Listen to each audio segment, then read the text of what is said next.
Assalamualaikum warahmatullahi wabarakatuh. Alhamdulillahirabbil alamin. Allahumma shalli wa sallim barik ala sayyidina Muhammad wa ala alihi washabihi ajmain. Amma ba'du. Jadi dulur semua yang saya cintai dimanapun berada, alhamdulillah bertemu kembali di kajian kita malam Ahad. Ya, malam sampai lupa saya. Malam Ahad di jam yang sama, alhamdulillah. Saya terbersit untuk ngajak dulur-dulur berdiskusi tentang topik dari kisah yang sudah banyak dikenal ya, tetapi saya ingin mengulas kembali karena di dalam kisah itu banyak sekali hikmah. Tapi malam ini saya akan menukilkan tiga saja dari hikmah. Kisah apa sih? Kisah tentang bagaimana seorang nabi yang masuk kelompok elit dari kelompok para nabi, yakni ulul azmi. Jadi dalam khasanah Islam itu jumlah nabi dan rasul itu ada 124.000 nabi rasul. 124.000 nabi rasul. Dari 124.000 nabi rasul itu ada 313 yang jadi rasul. Selain itu adalah jadi nabi. Jadi tingkatan nabi itu memang rasul, nabi gitu ya. Nah, dari 313 rasul itu ada 25 rasul yang wajib kita ketahui minimal namanya dan sedikit kisahnya. Nah, dari 25 itu ada 5 yang masuk kelompok elit yang disebut dengan ulul azmi, yakni Nabi Nuh, Nabi Ibrahim, Nabi Musa, Nabi Isa, dan Nabi Muhammad sallallahu alaihi wasallam, atau Noah, Abraham, Moses, Jesus, dan Muhammad sallallahu alaihi wasallam. Nah, yang sedang ingin saya adalah kisah Nabi Musa. Kisah Nabi Musa, di mana Nabi Musa ini kisahnya menghiasi banyak sekali ayat-ayat di dalam Al-Quran. Saya hanya akan nukilkan satu saja di antaranya, yakni pertemuan Nabi Musa dengan seorang hamba, gitu kan? Seorang abdan min ibadina, hamba yang kata Allah min ladunna ilma, artinya min ladunna ilma, jadi yang diberi ilmu dari sisi Allah langsung. Nah, Nabi Musa ceritanya itu adalah diuji Allah karena Nabi Musa ingin melihat orang yang lebih tinggi, atau bukan lebih tinggi ya, lebih memiliki ilmu yang tidak dimiliki oleh Nabi Musa. Padahal saat itu Nabi Musa adalah rasul yang memang diutus Allah untuk Bani Israel saat itu. Nah, akhirnya oleh Allah diperintah untuk berjalan. Singkat cerita ketemulah dengan seseorang yang kemudian dalam khasanah Islam kita kenal dengan Khidir, Nabi Khidir. Ada yang mengatakan nabi, ada yang enggak, Allah alam. Nah, ada satu aja dari cerita itu adalah ketika kemudian Nabi Musa ingin berguru kepada Nabi Khidir dalam konteks ilmu yang yang belum dimiliki oleh Nabi Musa. Saya ingin berguru kepada engkau, gitu kan? Saya ingin berguru kepada engkau, saya ingin mendapatkan ilmu dari engkau. Tapi kata Nabi Khidir apa? Innaka lan tastati'a ma'iya sabra. Kamu ndak akan bisa sabar bersamaku, kata. Loh, insya Allah saya akan sabar, kata Nabi Musa. Tapi coba, pertama yang dilakukan Nabi Khidir adalah melubangi perahu yang nggak ngapa-ngapain gitu, kemudian membunuh seorang anak, lalu kemudian juga ikut membantu mendirikan rumah atau tiang rumah yang hampir roboh. Nah, saya ingin ngambil yang satu aja karena memang panjang itu ceritanya, yakni tentang membunuh anak. Yang pertama, hikmah yang kita ambil dari cerita Nabi Musa adalah pertama sekali tentang bagaimana seorang nabi, seorang rasul, tidak hanya itu, seorang ulul azmi, milik kemuliaan atau keutamaan, masih diperintah Allah untuk untuk berguru kepada nobody. Siapa nobody itu? Nabi Khidir.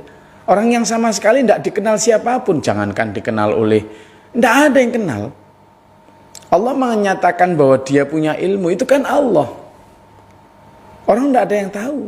Tapi coba lihat betapa Nabi Musa berhasil dalam kegagalannya. Maksud saya begini, ketika Nabi Musa yang begitu tinggi ilmunya, begitu tinggi hasanah yang diberikan Allah, mukjizatnya luar biasa banyak.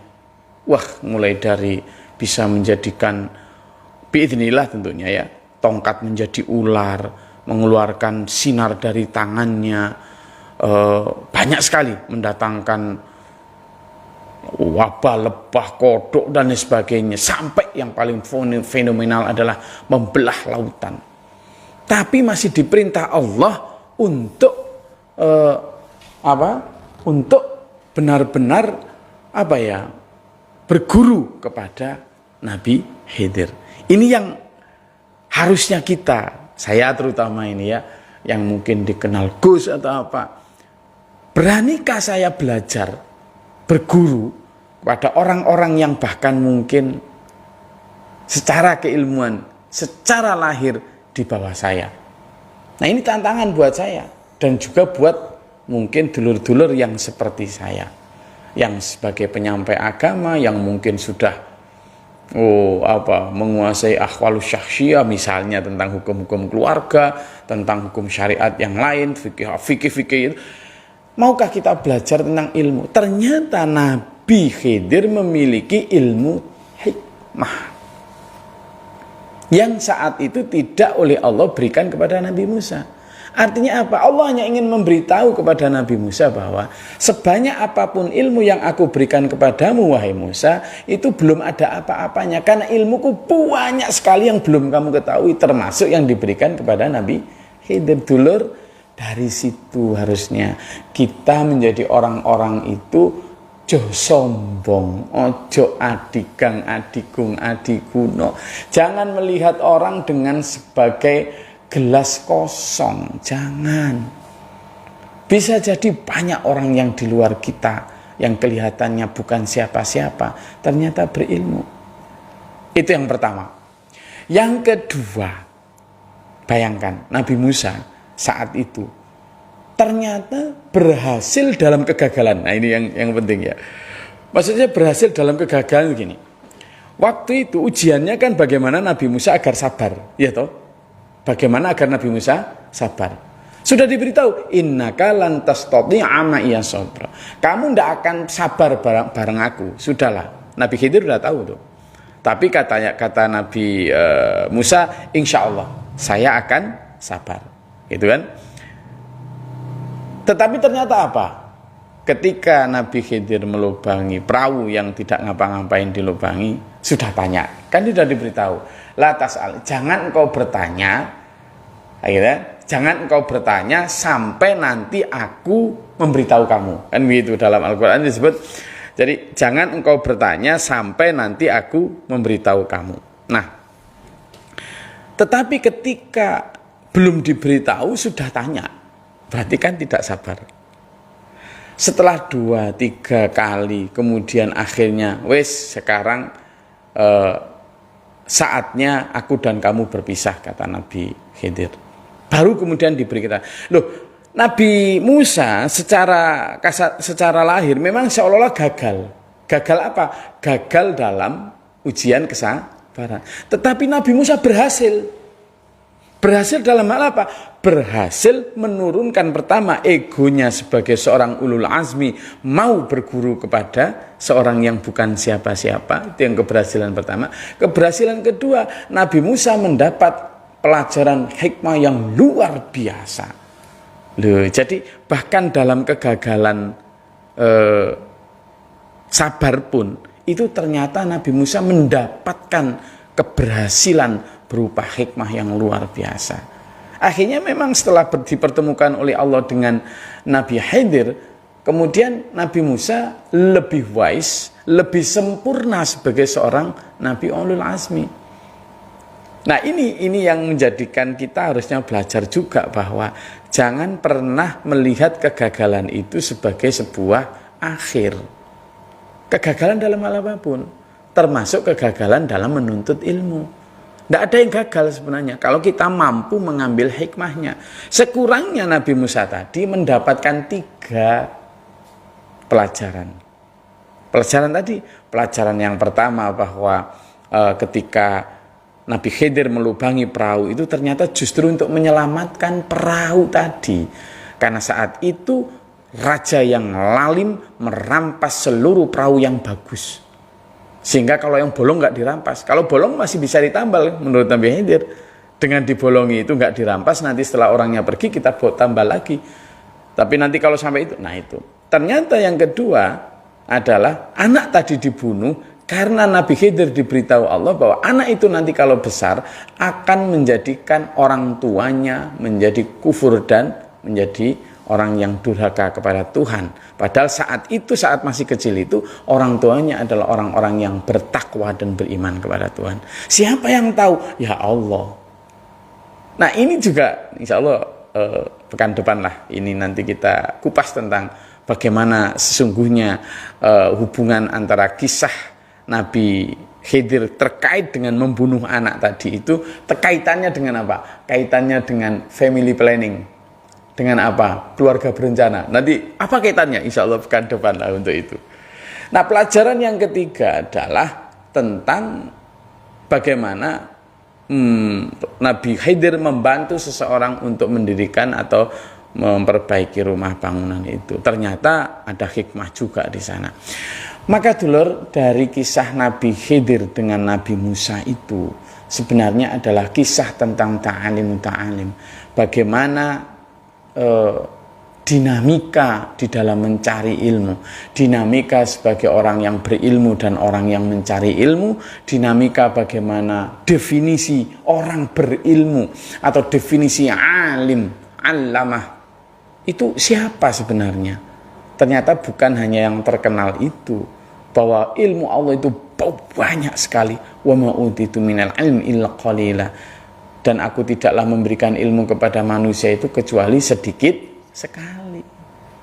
Jadi saya dan sampean dulur, singkat saja, apapun ilmu yang kita miliki, berapapun gelar yang kita dapat, atau misalnya kita di dalam agama ya, sampean mungkin sudah dikenal wah alim atau segala macam, ojo melete gitu. Saya menasihati diri saya sendiri dari kisah Nabi itu.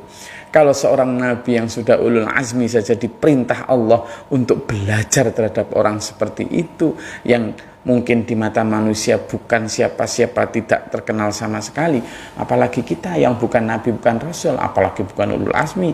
Misalnya hanya seorang Gus, seberapapun banyak kitab yang kita mungkin pahami dan kita apalkan, tidak menjamin apa-apa bahwa kita adalah orang yang punya ilmu hikmah. Ya, begitu dulu.